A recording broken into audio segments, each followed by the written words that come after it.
We discuss that कि जब भी आपका बेस रजिस्टर एड्रेसिंग मोड यानी बेस एड्रेसिंग मोड में basically BX is used for handling the data from data segment and BP is used, base pointer is used for handling the data from the stack segment.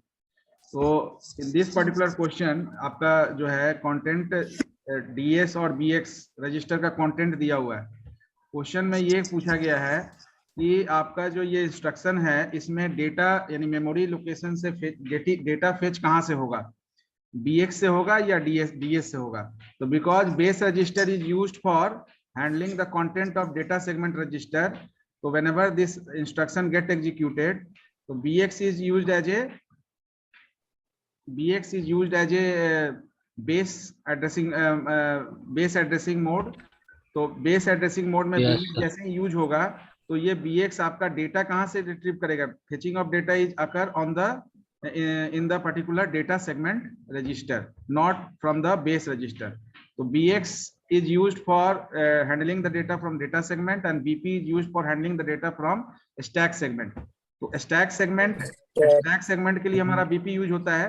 तो यहाँ पर confusion illusion करने के लिए DS और BX का content दिया गया है, ठीक है ना। But actually whenever the base addressing mode is going on, the data is retrieved from the data segment register. Are you getting the point? तो आप जब एड्रेसिंग मोड्स को देखेंगे, एड्रेसिंग मोड्स में जब हम लोग बेस एड्रेसिंग मोड डिस्कस किए, just open that particular content. Addressing mode में बेस एड्रेसिंग जहां लिखे हैं उसको ओपन करिए संभव, क्योंकि ये स्लाइड अभी ओपन नहीं हो पा रहा है। तो content, if you write the content related to the addressing modes, just open the base addressing mode, यानी बेस्ड एड्रेसिंग मोड जो आप पर्टिकुलर आपका डिस्कस किया हुआ है। ओपन, हाँ किया, ओपन कर दीजिए। ओपन किया।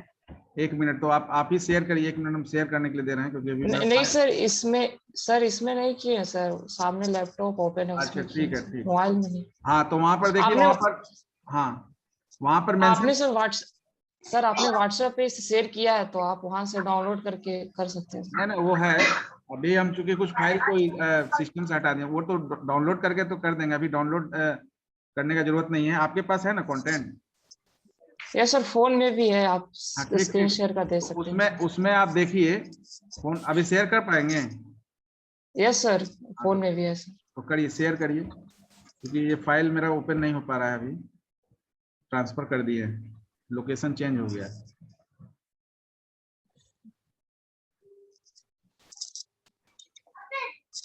बात नहीं।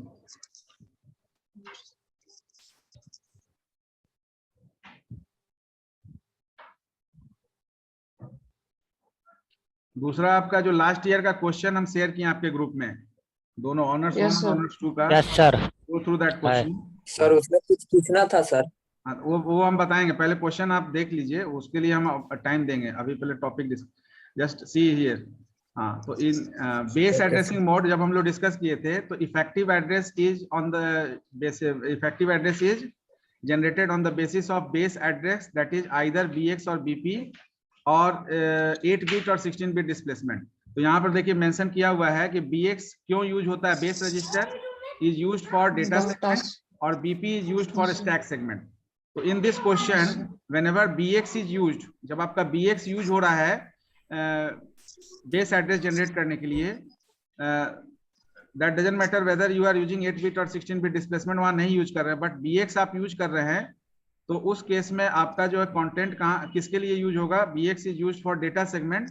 डेटा सेगमेंट, हाँ डेटा सेगमेंट के लिए। Yes yes. तो जस्ट हाँ, स्टॉप कर दिए sharing. Are you getting the point? Okay, yes sir. So that is the answer of that question.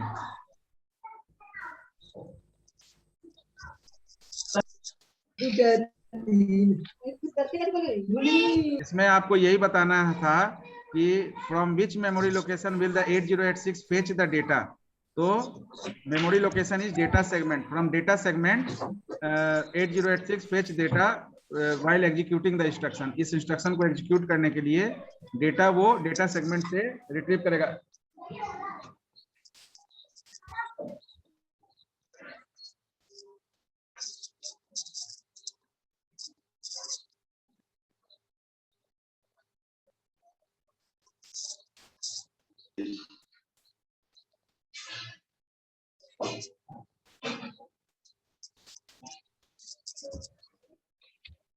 ठीक है ना? Now we just move to the now previous topic हम लोग जो डिस्कस कर रहे थे, that is the data transfer scheme, mode of data transfer, or you can say data transfer scheme. We already discussed about the particular types of data transfer. Like there are two types. One is occur in presence of CPU, another one is occur in absence of CPU. That is program data transfer scheme and direct memory access data transfer scheme. Under program data transfer scheme, we have three flavors. So three flavor is what? First one is whenever the speed of peripherals and the CPU match, then that is synchronous mode of program data transfer. Another second one is the asynchronous one, whenever the speed is not matching or mismatch occur in between the peripheral and the CPU, and due to this mismatch the CPU moves to the idle state whenever any delay occur during status of the particular device. अगर device का status okay नहीं है, क्योंकि आपका CPU device का status check करता है, जब डिवाइस का स्टेटस ओके होता है तब जाके वो प्रोसेस को एग्जीक्यूट करता है. In between time your CPU move to the idle state. That means the CPU has no work to perform. तो कोई काम नहीं, बिना काम का आपका सीपीयू जो है रहेगा, तो उसके सेशन में क्या होगा? That is unutilisation of the CPU. And due to unutilization of the CPU, your throughput is affected. आपका जो ऑपरेटिंग सिस्टम का मेन गोल है कि maximization of throughput. So when the throughput is maximized, whenever maximum utilization of CPU occur within the system. तो CPU का अगर maximum utilization नहीं होगा तो उस केस में, that's why we have third category in which we just introduce the interrupt. यानी कि asynchronous data transfer में जो प्रॉब्लम आया, उस प्रॉब्लम को रिजॉल्व करने के लिए there is a concept of interrupt driven data transfer scheme that is also programmed. वो भी आपका प्रोग्राम डेटा ट्रांसफर है, लेकिन उसमें भी सीपीयू इंटरवेंशन होगा, इंटरफेरेंस होगा.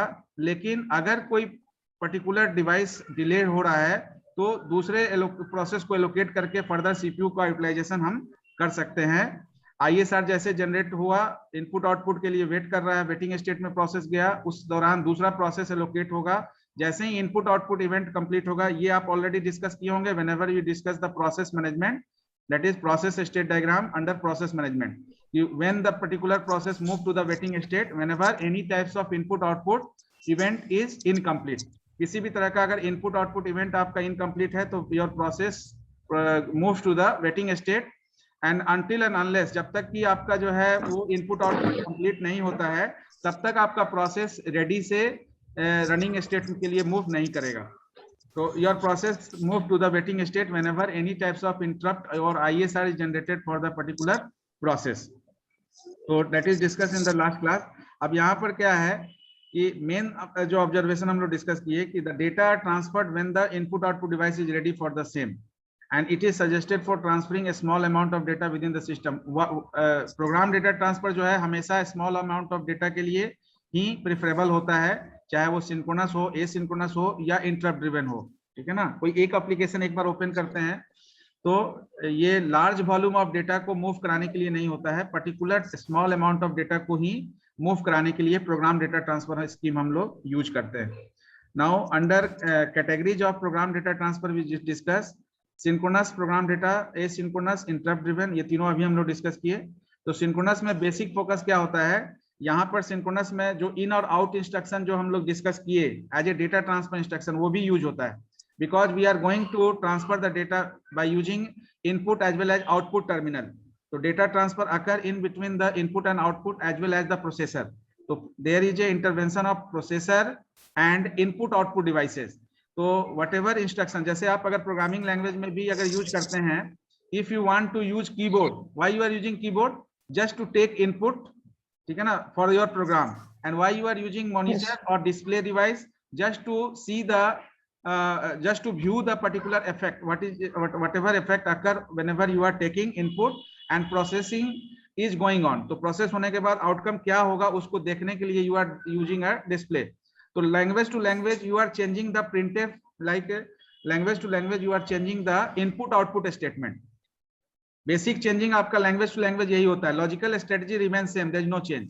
तो अगर आप क्यू बेसिक में प्रोग्राम लिख रहे हैं तो इनपुट और प्रिंट स्टेटमेंट यूज कर रहे हैं, सी में लिखेंगे Yes. तो you are going to use printf and scanf, printf for output, scanf for input.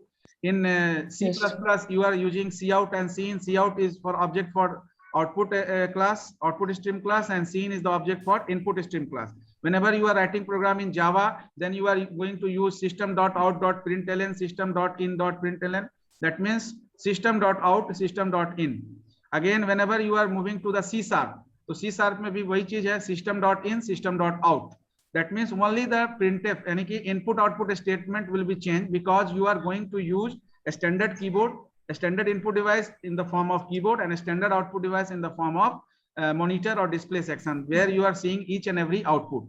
So that is why in synchronous program data transfer, whenever the speed of processor and input output devices match, so whenever you have to write the particular type of program data transfer scheme, DTS stand for data transfer scheme, तो आप ये पहले बताएंगे कि synchronous में match, अगर speed match होगा यानी प्रोसेसर और पेरिफेरल का अगर स्पीड सेम होगा तो processor need not wait for the particular status of the particular device because device respond immediately when the processor gives instruction to the particular device. तो जैसे ही device को इंस्ट्रक्शन देगा, instruction के तुरंत ही वो रिस्पॉन्ड करेगा। तो उस समय में आपका प्रोसेसर जो है आइडल स्टेट या वेटिंग स्टेट में किसी पर्टिकुलर प्रोसेस के लिए नहीं जाएगा या वेट नहीं करेगा, जिसके चलते आपका सीपीयू यूटिलाइजेशन अफेक्टेड हो। यहाँ पर इन इंस्ट्रक्शन और आउट इंस्ट्रक्शन एक बार फिर से हम लोग रिव्यू करेंगे। जो डेटा ट्रांसफर इंस्ट्रक्शन हम लोग यूज कर किए, वहां पर इनका क्या रिस्पॉन्सिबिलिटी था? It is used to transfer data from input device or input port to the processor. Because why we are introducing input port? Because in between processor and input device that is used as an interface. तो आपका जो input device है वो data input port को upload करता है और input port से फिर प्रोसेसर तक वो डेटा जाता है। इसका मतलब है कि इनपुट डिवाइस आपका रेडी है, जब भी आप इनपुट डिवाइस से डेटा देते हैं इनपुट पोर्ट को वो जाकर फिर सीपीयू तक पहुंच जाता है। सिमिलरली अगर कोई प्रोसेसिंग हो रहा है तो प्रोसेसिंग के बाद सीपीयू प्रोसेसर भी आपका इनपुट या आउटपुट पोर्ट यानी इंटरफेस को डेटा अपलोड करता है और वहां से फिर डेटा आउटपुट चैनल को यानी आउटपुट डिवाइस तक पहुंचता है। तो इसके लिए हम लोग इनपुट आउटपुट फंक्शनिंग भी पढ़े हैं और in operating system also you go through that particular concept. Now the second one is what? That is asynchronous data transfer scheme. तो जो बात हम लोग अभी बात किए कि अगर आपका स्पीड एसिंक्रोनस डेटा मैच नहीं करेगा, हाँ, यही आपका रीजन है इंटरप्ट ड्रिवन का आकर होने का। यानी कि आपका जो interrupt driven data transfer scheme exist हुआ due to this asynchronous data transfer scheme because the goal of operating system is not fulfilled whenever the speed mismatch occur in between the peripherals and the particular processor. So to just maintain the particular goal or to efficiently organize the goal of the operating system, there is a need to interrupt any process anytime whenever that process is waiting for the particular input output resources. तो अगर किसी भी तरह का वो event के लिए wait कर रहा है तो processor need not to wait needlessly for that particular devices for in completion of the particular inadequate devices. ठीक है ना? इन द मीन टाइम जब आपका प्रोसेसर किसी प्रोसेस के लिए कोई प्रोसेस अगर प्रोसेसर में इस पर्टिकुलर के लिए इनपुट आउटपुट पेरिफेरल्स के लिए वेट कर रहा है तो उस दौरान आप दूसरे प्रोसेस को सीपीयू से वर्कआउट करा सकते हैं। तो that is the concept of interrupt driven data transfer scheme. तो basically asynchronous data transfer scheme में क्या होगा? Just mention that this type of data transfer scheme is used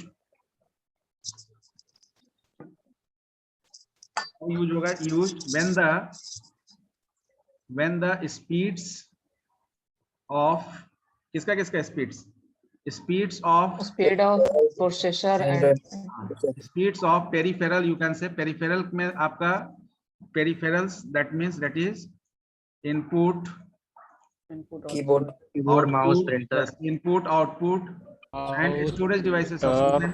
हाँ, बट यहाँ पर हम लोग स्टोरेज डिवाइस नहीं, यहाँ पर इनपुट और आउटपुट डिवाइसेस को ही मेंशन करेंगे, इनपुट एंड आउटपुट डिवाइसेस। तो peripherals that is input and because storage devices also comes under, हाँ, पेरिफेरल्स में ही आता है. So this type of data transfer scheme is used when the speeds of the peripherals and the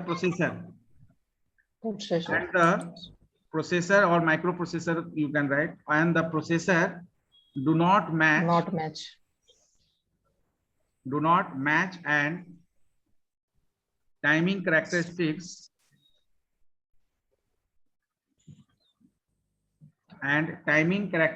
of the input output device, ठीक है, is not predictable, कि कितना समय लगेगा, कौन सा डिवाइस कब रिस्पॉन्ड करेगा.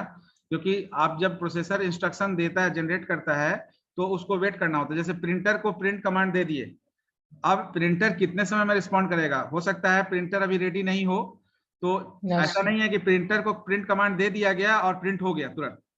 तो आप देखते होंगे कभी कभी कि प्रिंटर पहले स्टेटस अपना रेडी करता है, रेडी होने के बाद कभी मान लेते हैं कि उसको पावर सप्लाई नहीं है, और प्रिंटर चूंकि इंस्टॉल्ड है आपके सिस्टम में, तो ऑपरेटिंग सिस्टम तो उसको रिकॉग्नाइज कर रहा है.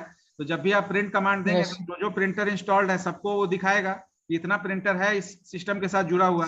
लेकिन कोई जरूरी नहीं है कि वो प्रिंटर जो जुड़ा हुआ है वो सारा प्रिंटर आप अटैच करके रखे हुए हैं, क्योंकि प्रिंटर का काम तो हमेशा होता नहीं है. स्टैंडर्ड आपका आउटपुट डिवाइस मॉनिटर है, तो आप मैक्सिमम वर्क सॉफ्ट मैनर में करते हैं. हार्ड मैनर में अगर कुछ काम करना है, यानी उसका हार्ड कॉपी अगर जनरेट करना है, then only you need a printer. तो whenever the printer option is selected by the user, ये ऐसा कोई जरूरी नहीं है कि always your printer is connected with the system.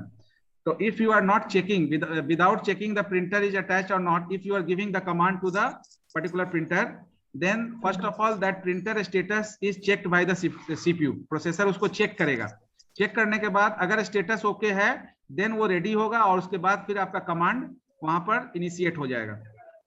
लेकिन अगर प्रिंटर आपका रेडी नहीं है, बहुत तरह से रेडी नहीं हो सकता है प्रिंटर में पेपर ही नहीं हो, पेपरलेस है, तो जब तक आप पेपर डालेंगे नहीं, प्रिंटर आपका ये स्टेटस बताएगा ना, there is no paper in the printer, must note the paper. ये जो आपका मैसेज फ्लैश करता है, ये स्टेटस है, क्योंकि प्रिंटर ये बता रहा है कि हमारे पास आपका प्रिंट आउट हार्ड कॉपी निकालने के लिए रिसोर्स नहीं है.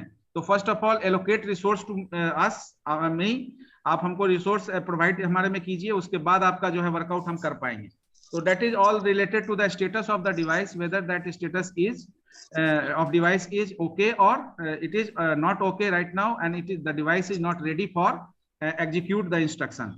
So all anything occur whenever the speed is not match with the particular processor.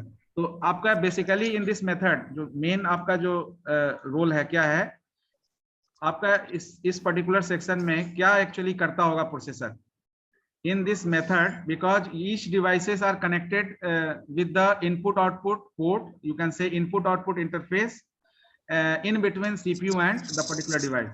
So in this method of data transfer, in this method आपका basically क्या करता होगा प्रोसेसर. सबसे पहले क्या करता होगा, आप प्रिंटर को ही एग्जाम्पल लेकर सोचिए. इन दिस मेथड जब आप लिखेंगे तो ये सोचिएगा कि आप प्रिंटर के को कमांड दे रहे हैं, और कमांड देने के दौरान क्या होता होगा. एक्चुअली सबसे पहले क्या होता होगा in this method,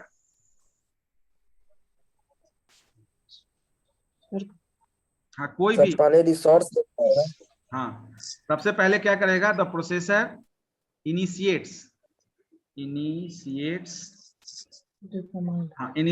the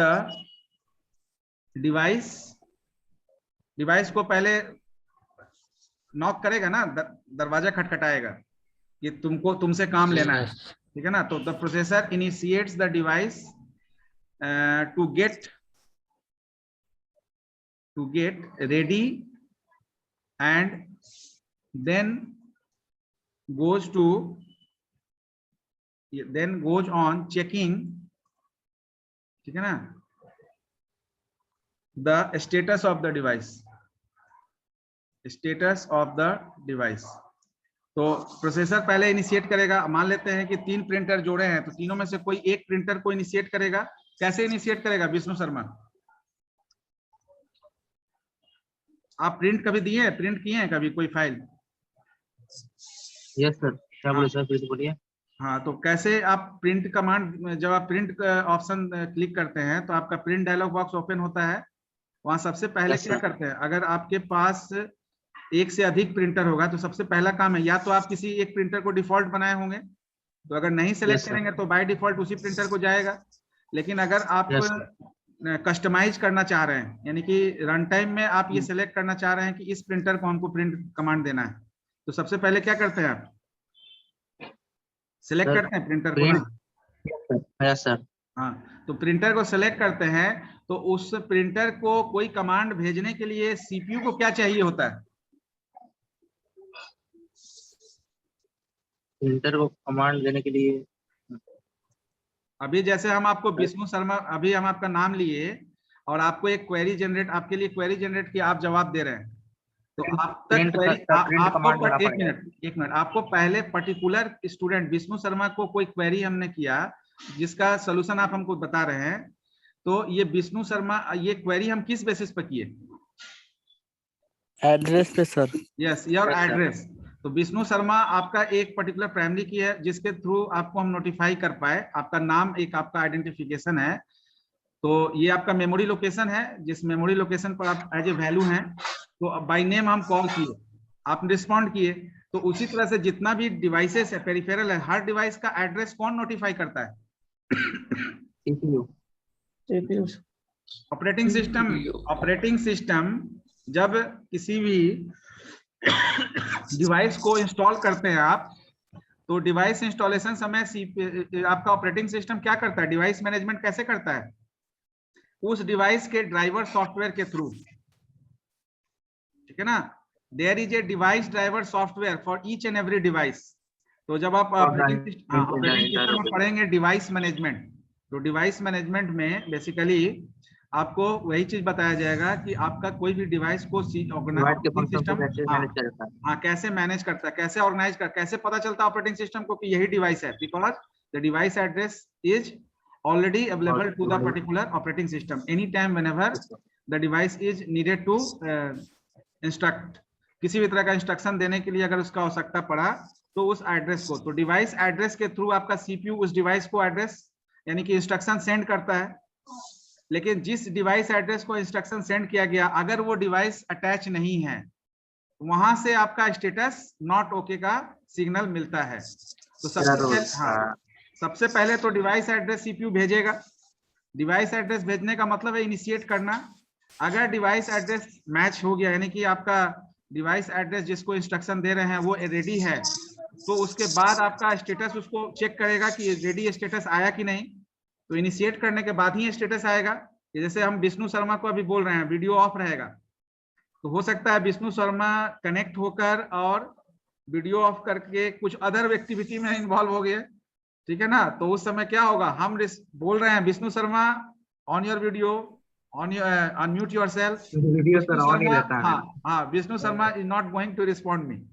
why Vishnu Sharma is not going to respond me? Because Vishnu Sharma is totally disconnected, only logically connected, ठीक है ना। फिजिकल कनेक्शन इज समझ रहे हैं ना। तो वही चीज आपका फिजिकल डिसकनेक्शन भी होता है। प्रिंटर डिटैच होगा तो उस केस में यही प्रॉब्लम अकर हो जाएगा। तो अब यहां से माइक्रो प्रोसेसर क्या करेगा, अगर चेकिंग करने के बाद status of the device check कर लिया, तो माइक्रो प्रोसेसर को वेट करना पड़ेगा। अगर आपका डिवाइस का स्टेटस ओके नहीं है तो माइक्रो प्रोसेसर को रोकना पड़ेगा, सोचना पड़ेगा कब तक, जब तक कि आपका डिवाइस डेटा ट्रांसफर के लिए रेडी नहीं होता है। तो checking the status of the device, thus the microprocessor waits till the device becomes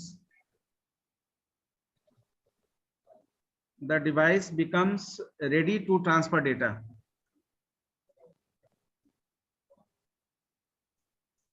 ठीक है ना। जब तक आपका डिवाइस ट्रांसफर करने के लिए रेडी नहीं होता है तब तक वो वेट करेगा। और नाउ हो सकता है कि डिवाइस जल्दी रेडी हो जाए। तो when the device is ready to transfer data, अब जैसे आपका प्रिंटर रेडी हो गया, तो when the device is ready for transfer data, the processor issues. Now the processor issues. The processor issues क्या issue करेगा? Instruction. Processor issues the instruction to transfer data. ठीक पढ़ाइए. To डेटा ट्रांसफर, हाँ ठीक है, ट्रांसफर डेटा, ठीक है ना. तो ये बार बार, इसलिए हम बोले कि आप प्रिंटर का एग्जांपल लेकर चलिएगा, तो वहां पर ये चीज समझने में आपको दिक्कत नहीं आएगा, ठीक है ना. क्योंकि यहाँ एसिंक्रोनस डेटा ट्रांसफर में हम पहले से ही जान रहे हैं कि आपका जो डिवाइसेस है, इनपुट आउटपुट डिवाइसेस है, ये स्लो है कंपेयर टू माइक्रो प्रोसेसर. यानी कि speed of input output devices is slower then the speed of micro processor. That's why in this method आपका जो मैक्सिमम टाइम सीपीयू का अनवांटेडली आपका जो है वो लॉस्ट होता है. क्यों लॉस्ट होता है? क्योंकि जितना समय, जितना स्पीड से सीपीयू इंस्ट्रक्शन देता है, उतना ही स्पीड से आपका इनपुट आउटपुट डिवाइस रिस्पॉन्ड करेगा, ऐसा कोई जरूरी नहीं है. तो because due to slow speed of input output device compared to microprocessor, CPU always moves to the idle state whenever any types of processing going on inside the CPU. CPU के अंदर कभी भी कोई प्रोसेसिंग होता है तो उस दौरान CPU maximum time idle state में जाएगा. तो जितना समय तक वो अनयूटिलाइज रहा, उतना आपका थ्रूपुट अफेक्टेड हुआ, आपके सिस्टम का थ्रूपुट अफेक्टेड हुआ, क्योंकि उतने समय तक सीपीयू को किसी तरह का काम आपने नहीं दिया. आपका सीपीयू जो है वो विदाउट वर्क रहा. तो whenever your CPU is unutilized inside the system, that means कि your throughput of the system get affected. तो मेजर इसका ड्रॉबैक क्या था? हाँ बोलिए सर. इनपुट डिवाइस आप बोले कि रिस्पॉन्ड फास्टली रिस्पॉन्ड नहीं करता, तो क्यों नहीं करता था? इसका कुछ कारण अभी तो बताया जी, माल बताया तो अभी थ्रूपुट के कारण को समझ रहे हैं, और भी कुछ कारण हो सकता है. मान लेते हैं, देखो क्यों नहीं रिस्पॉन्ड करता है. देखो अब तुम अभी जैसे मीटिंग में हो, अभी हम चाहें कि जो मीटिंग में नहीं है उसको कॉल कर ले, रिस्पॉन्ड हो जाएगा? तो सर खोया हुआ होगा तो मैं कैसे होगा? नहीं नहीं नहीं, आप घर पर हो, कहीं पर भी हैं, लेकिन जो मीटिंग में अभी हैं तो उनको हम रिस्पॉन्ड तुरंत करा सकते हैं. लेकिन अभी आपके बैच के और भी स्टूडेंट होंगे, तो और स्टूडेंट को अगर हम यहाँ कॉल करेंगे, अगर उनका इस मीटिंग में एग्जिस्टेंस नहीं होगा, तो whether they are in a position to respond me? No. No, sir. No, sir. Due to that कि whenever I am generating the signal and to respond that signal, you are not in a position, your speed is not up to mark. आपसे जैसे question हम पूछ रहे हैं, अगर network अगर speed slow हो जाए, समझे, हम अभी क्वेश्चन पूछे 2 मिनट के बाद आप तक पहुंचेगा,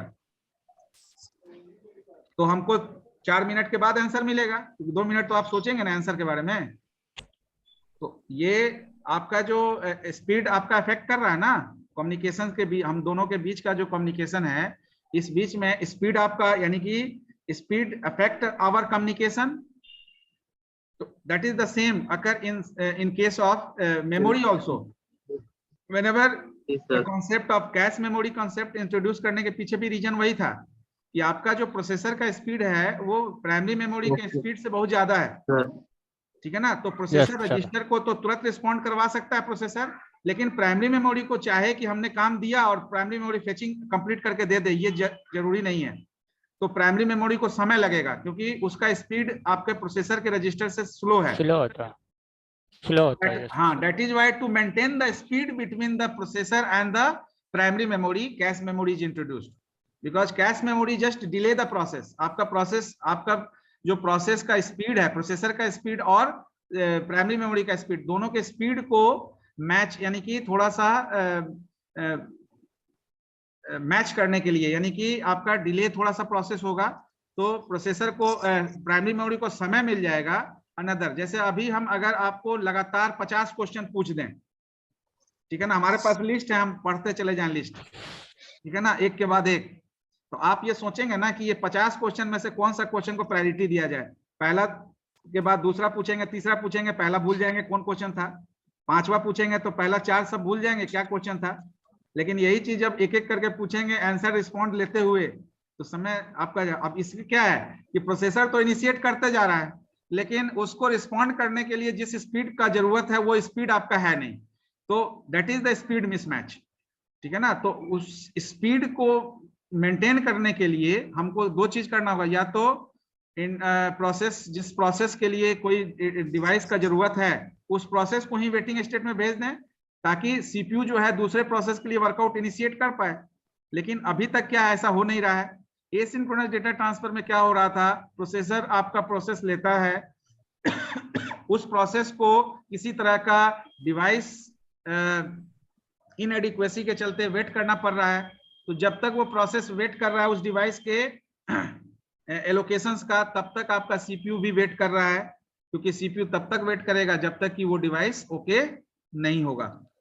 तो आप इस दौरान क्या है कि इसी से कॉन्सेप्ट आया कि क्यों नहीं हम दूसरे प्रोसेस को भेज दें, पहले वाला प्रोसेस को हम वेटिंग स्टेट में करके दूसरे प्रोसेस को भेज दें ताकि सीपीयू वर्केबल हो जाए, वो वर्कफुल हो जाए। वो वर्कलेस हो गया अभी, इस सेशन में वर्कलेस हो गया, तो उसको वर्कफुल बनाने के लिए दूसरे प्रोसेस को लोकेट करने के लिए कॉन्सेप्ट आया प्रोग्राम्ड में भी, हाँ प्रोग्राम्ड इंटरप्ट, यानी that is also known as programmed interrupt और इंटरप्ट ड्रिवन। तो interrupt driven that means if any types of disturbance और इंटरप्ट अकर, अब विष्णु शर्मा सोच रहा होगा इंटरप्ट का भेजे नहीं, तो इंटरप्ट भेजेंगे, ठीक है ना, ठीक है। तो इंटरप्ट को एक बार डिस्कस ओके मैसेज आया, आपके बाद कोई मैसेज नहीं आया सर। तो उसको भेज देंगे, ठीक है ना। बाकी आप कंटेंट डिस्कस कर उसको रिवाइज करिए, 1 मिनट थोड़ा करेंगे सर, तभी ना सर, एक बार सर भेज के तरह बता दीजिएगा ना कौन कौन सा टॉपिक किसके साथ पढ़ा है, तो सर सीक्वेंस में समझ में जाएंगे तो फिर सही रहेगा। ठीक ठीक, तो पता नहीं चल रहा सर कौन किसके बाद पढ़ना है। नहीं बस इंटरप्ट आप कभी भी पढ़ सकते हैं, कौन किसके बाद तो जैसे सीक्वेंस बता रहे हैं। ऑनलाइन जब से बता तब जाना।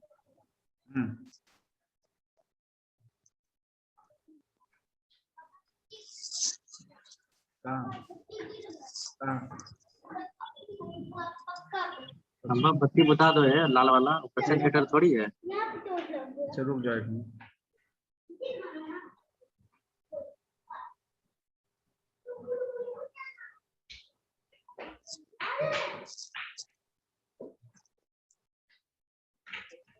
ठीक है। तो इसका ड्रॉबैक, इसका जो ड्रॉबैक था वही आपका जो है नेक्स्ट डेटा ट्रांसफर स्कीम की तरफ स्विच करना था। ड्रॉबैक क्या था इसका sir?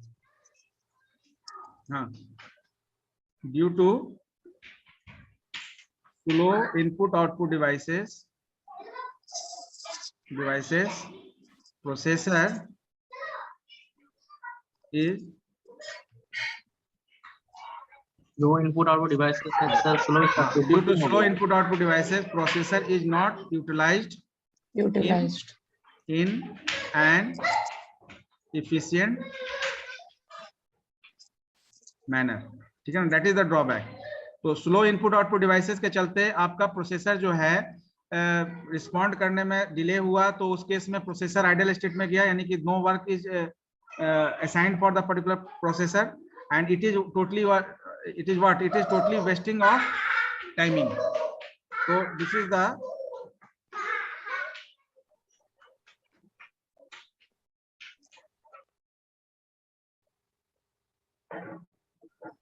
wastage of timing is also one of the factor to invent new data transfer scheme। तो वेस्टेज ऑफ टाइमिंग का मतलब है कि सीपीयू अननीडलेसली वेस्ट कर रहा है टाइम। वो चाहता तो दूसरा प्रोसेस को ले सकता था, वो प्रोसेस थोड़ा देर के लिए वेटिंग में जाता आपका, लेकिन अब तो यहाँ प्रोसेस क्या, सीपीयू ही वेटिंग स्टेट में है, इन द लॉजिकल वेटिंग है, क्योंकि सीपीयू को कोई काम नहीं दिया जा रहा है। तो सीपीयू को वेटिंग कराने से अच्छा है कि प्रोसेस को वेटिंग कराएं, सीपीयू को दूसरे प्रोसेस के लिए इन्वॉल्व करा दें। तो for that reason the concept of interrupt driven, or you can say programmed interrupt.